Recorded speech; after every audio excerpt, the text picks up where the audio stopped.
Well, good morning and welcome to this Wednesday morning, January the 14th today.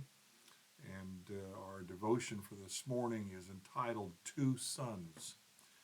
And we start off with Luke 15, 1 through 3. Now the tax collectors and sinners were all gathering round to hear Jesus.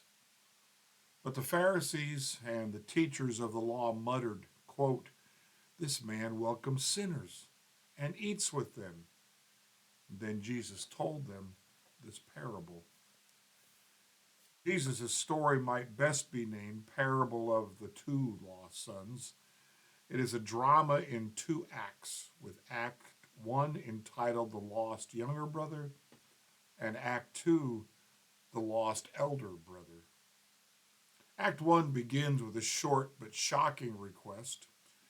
The younger son comes to the father and says, "Give me my share of the estate." The original listeners would have been amazed by such a request. Here, the younger son asks for his inheritance now, which was a sign of deep disrespect. To ask this while the father still lived was the same as to wish him dead. This younger brother then is asking his father to tear his life apart. And the father does so for the love of his son. Most of Jesus' listeners would have never seen a Middle Eastern patriarch respond like this. The father patiently endures a tremendous loss of honor, as well as the pain of rejected love. Ordinarily, when our love is rejected, we get angry, retaliate, and do what we can to diminish our affection for the rejecting person so we won't hurt so much. But this father maintains his affection for his son and bears the agony. Culture then was quite different from what it is now. And the reality is what our author Tim Keller says here was shocking. To ask for your inheritance now instead of being willing to wait till the end of your father's life, you're basically saying, "Hey, I wish you'd die, old man. Give me my cut of the family inheritance." And that's how it would have been taken by those who heard the story that day that Jesus told. But it also tells us a different thing.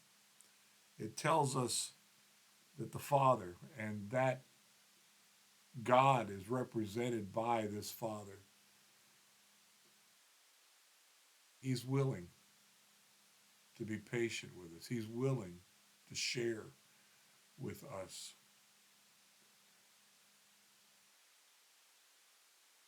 It's interesting. He does note here too that the older brother who did not ask for his inheritance, who did not go off and leave the family business behind,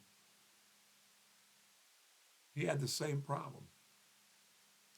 And we know the story. The prodigal son returns home. The father kills the fatted calf, and the older brother, who's done his work, followed all the family rules and practices, who worked his little fingers to the bone, let's say, he had a problem with the younger brother being rewarded for coming home. He was angry about it. He wouldn't come to the party. He would not come to the party.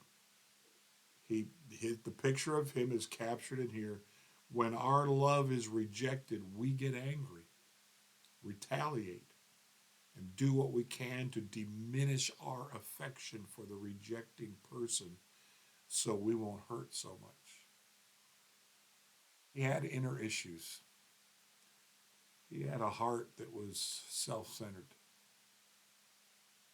And so he didn't like that his younger brother, who'd been so rude, to his father who'd squandered his portion of the inheritance, that he was now getting rewarded.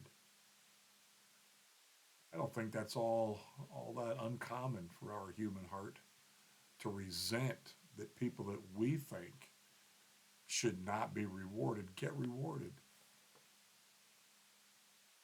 And it eats at us. And in that eating at us, it reveals to us we got a problem.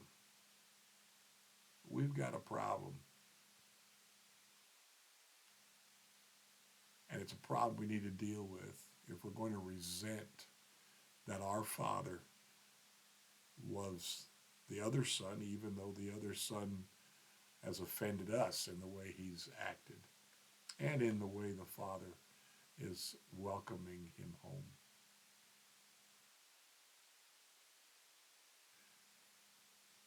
A parable like this, and many of Jesus' parables, are very worth paying attention to and looking to see if we can see ourselves in that mirror. That we too resent somebody who's wasted his life and yet now has been blessed to return and to be treated like nothing ever happened. That's grace. That's grace. And our God is more than happy to give out the grace, even to people like this younger son. Let's be people of grace to those around us, to everyone we know, so that our hearts can stay in tune with the heart of our Heavenly Father. Blessings to you today. Let's spread grace wherever we go today. Blessings.